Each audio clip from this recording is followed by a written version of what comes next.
What's up, gang?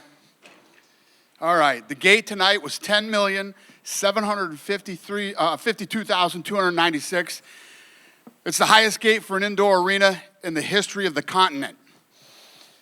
Attendance was 18,168. Total sellout. Bonuses of the night. Fight of the night went to Cap and Dos Santos. Performance of the night went to Tafa and Strickland. And one thing that I really want to point out, and somebody that I really want to thank, is the Premier, who got us back down here, and it's good to be back in Sydney. Thanks to him for all his hard work and love of the sport. How fucking crazy is this game? How crazy is this game? It's one of those ones where you just sit here for like the next week going, what the fuck happened there, you know? 23 years. When I'm looking at the internet and reading all the bullshit and all these people that think they know about fighting, and I'm not fucking sitting here acting like this is what I thought was going to happen here tonight. But what do I always say? Never judge a fight until it happens. You never know what the hell is going to happen in this batshit nutty sport. Would you say this is one of the biggest upsets in the history of the Yeah, I sport? mean, if you think about Australia, the two biggest upsets ever in the men's and women's division has happened in Australia.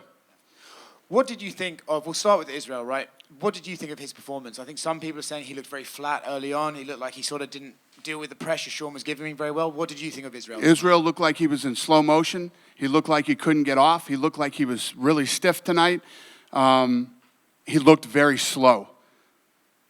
Do you think that could be, you know, we always talk about his activity, but maybe there's something to be said that he might be overtrained at this point and maybe needs some time off? Or do you think it's just, hey, sometimes you have a bad night? Only Israel knows what's going on. I'm very curious to see what he says at this press conference tonight. You know, there are a million things that could go wrong.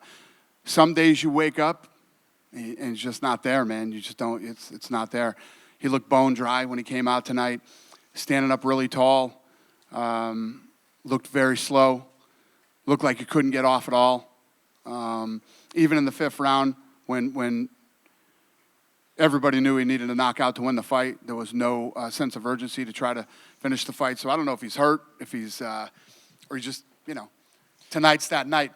Yeah. Did you speak to him in the cage at all? What's that? Did you speak? Yeah. I said, you okay? He said, I'll talk to you later. Okay. Then go to Sean Strickland. You know, he did what he's had to do, right? He came here, 100%. He beat the champion, 4 rounds to 1.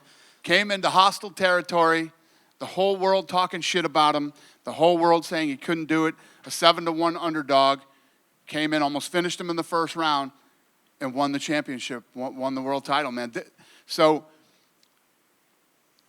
everything that we're talking about right now about how crazy this sport is, when opportunities arise, you jump on them and you take them. And, you know, you should never turn down fights when you get the call, especially if it's for a world title. Yeah. Sean's an interesting character, right, to have as champion? Yeah, you think? Yeah. You know, I'm sure it's going to get crazy in here in a little while. Yeah. Just this week we had the thing with the fan, and I know that he was kind of exaggerating as he does, but do you need to say, like, look, if you're going to be our promotions champion, can you cut some of that out? Or do you just think, well, let's just see what happens? You know the answer to this question. Listen, we put this guy in the spot. And, you know, there was no, holy shit, we didn't know this was going to happen going into this, you know. Who the hell knows what's going to happen in here in 15, 20, 30 minutes whenever he gets in here. So it is what it is. This is the fight business, boys and girls. Yeah. And he is one of the nuttiest in the sport. Yeah. Outside of that, the Manel Cap fight against a newcomer who looked amazing too, in Dos Santos. You know, you gave it fight of the night, but what did you think of that great flyweight matchup? Yeah, fight of the night, and you know, wow, how durable and tough that kid is.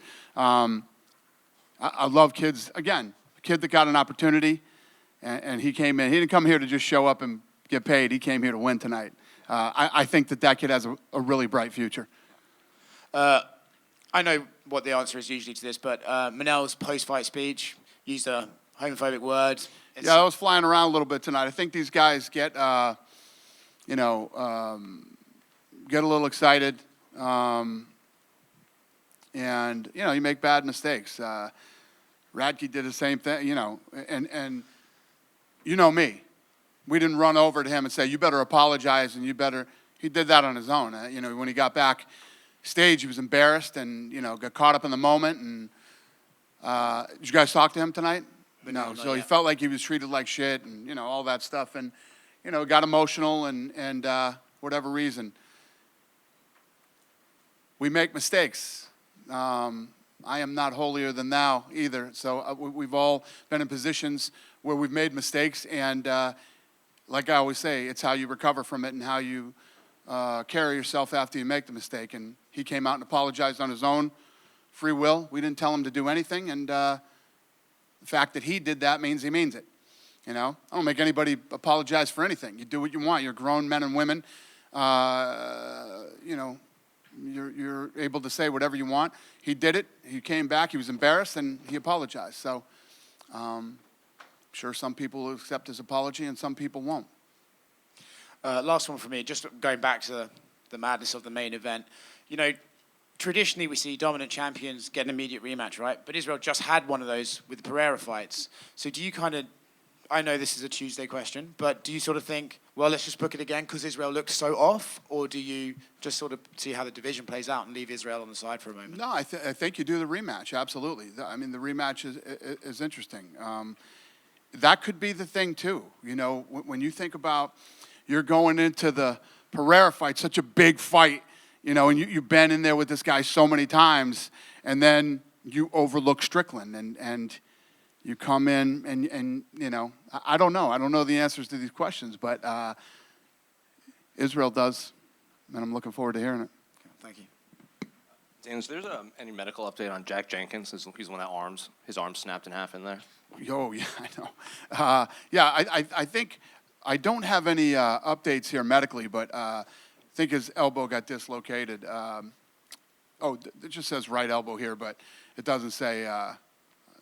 I think it was just a dislocation.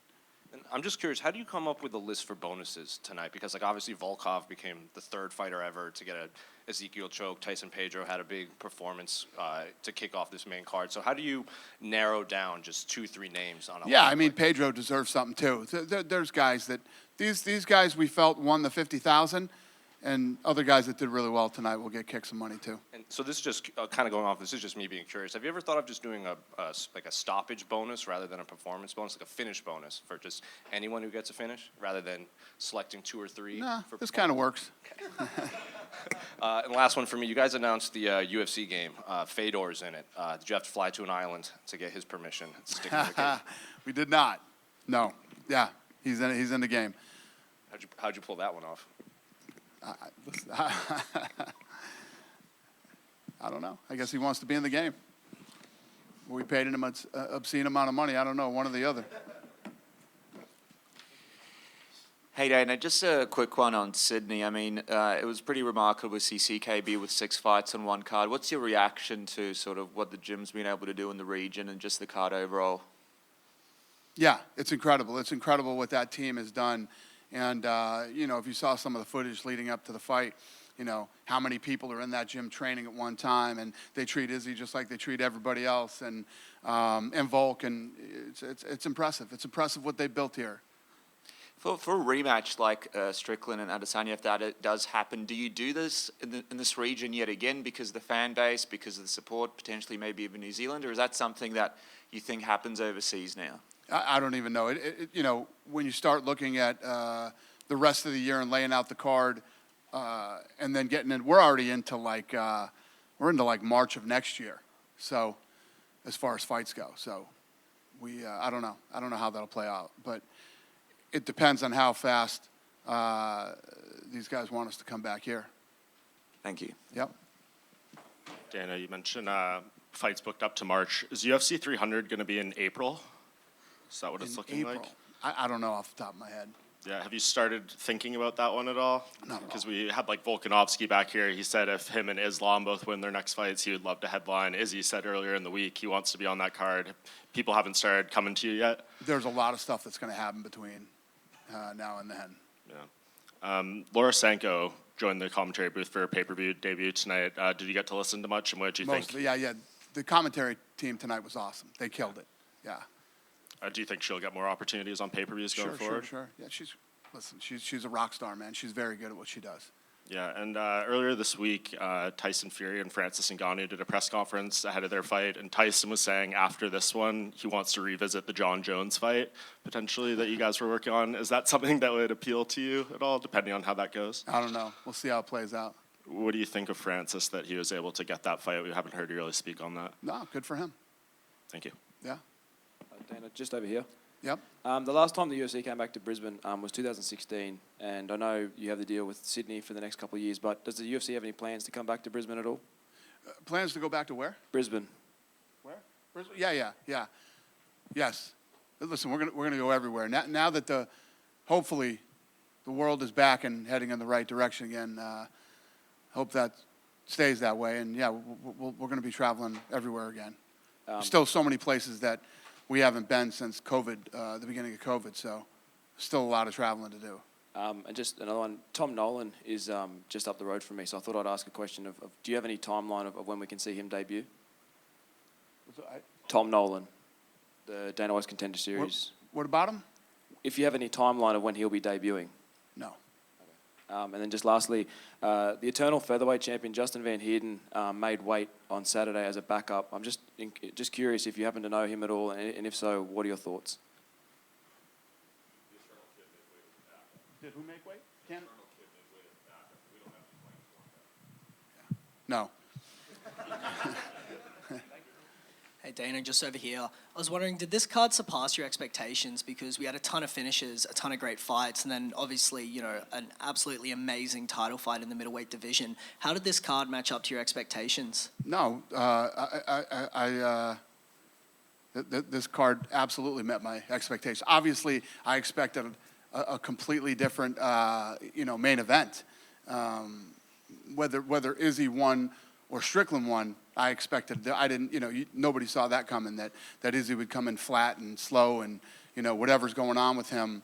I don't think anybody expected to see that. But no, the card lived up to my expectations. And speaking on Tai Tuivasa, obviously a tough loss tonight, but I think Tai really falls into that category of fan favorite fighters whose stock never drops too much with a loss. Do you kind of see Tai fitting into that category as well as a fan favorite fighter that we're always going to tune in to see? Yeah, and to be honest with you, when you talk about exceeding expectations, that fight did. I mean, when you look at the monster he's fighting, the reach advantage, the power that guy has, the size difference, everything, Tai fought a hell of a fight tonight. And last one from me, Gabriel Miranda had a very, very dominant submission victory over Shane Young tonight. I was just wondering where you sort of see the ceiling for him and what's next for Shane Young. Listen, when you get these opportunities to come in and take these fights, and it's like when we talk about the Contender Series on Tuesday nights. When you get these opportunities, you come in and you shine like you did in the big show.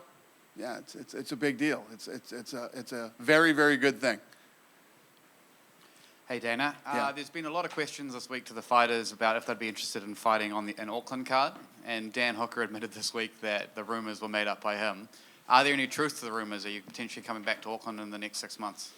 Well, I don't know. We'll see. I mean, I was just at a press conference on Tuesday, and they were talking about, oh, we heard you're doing a fight in Minnesota, and all. Nothing is done until we announce it. There's lots of, when we get together on Tuesdays for matchmaking, we kick a lot of ideas around, possible matchups, possible places, but until we announce it, it's never true. Dana, the other day, Sean Strickland during the open workouts brought a fan on stage and had a bit of a boxing sparring session with that fan. What goes through your mind when a situation like that happens? And we noticed that fan was sitting with the fighters next to Justin Gaethje tonight, funny enough, so just wondering what your thoughts around that. I don't know what I think of that.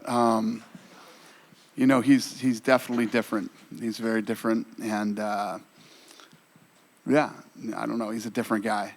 You got me on that one. I don't even know how to answer that question. Yeah. You guys good? Yes, sir.